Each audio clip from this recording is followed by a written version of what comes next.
ஊருக்கு வந்தாச்சு. எங்கன்னா மாமா வீட்டுக்கு. அப்படியே உள்ளே போய்ட்டு வெளில வந்தேன். அப்போ செங்கல் அடிக்கிந்துச்சு.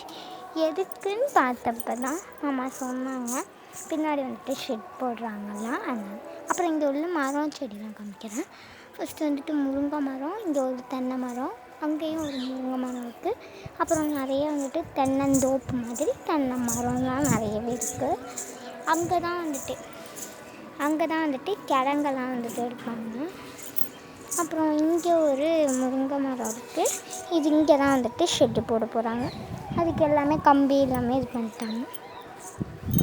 அப்புறம் இதுவும் எங்கள் மரம் தான், பனை மரம். அடுத்தது அந்த கொல்லை இருக்குல்ல, ஒரு காடு மாதிரி இருக்கும், அதுவும் எங்களோடது தான். அந்த வயலும் எங்களோடது தான். இது வந்துட்டு மண்வெட்டி. நான் வெட்டவே வரல. எங்கள் மாமா பொண்ணு வந்துட்டு ஒரு வீடு கட்டியிருக்காங்க. இதான் வந்துட்டு டோரா. இதை இப்படி பண்ணிவிட்டு இது இப்படி எடுத்து இங்கே வச்சிடணும். அப்புறம் உள்ளே வந்தேன். இது வந்துட்டு ஒரு சேர் மாதிரி. அப்புறம் வந்துட்டு இங்கே வந்துட்டு கிச்சனு, அதில் சமைச்சிருக்காங்க. இது வந்துட்டு ஃப்ளாக்கு செம்ம. இது வந்துட்டு அப்புறம் இது வந்துட்டு ஒரு குளம். சரி, ஓகே, பாய். நெக்ஸ்ட் வீடியோவில் பார்க்கலாம். சாயங்காலம் வந்துட்டு ஃபெஸ்டிவல் வீடியோ கண்டிப்பாக வரும்.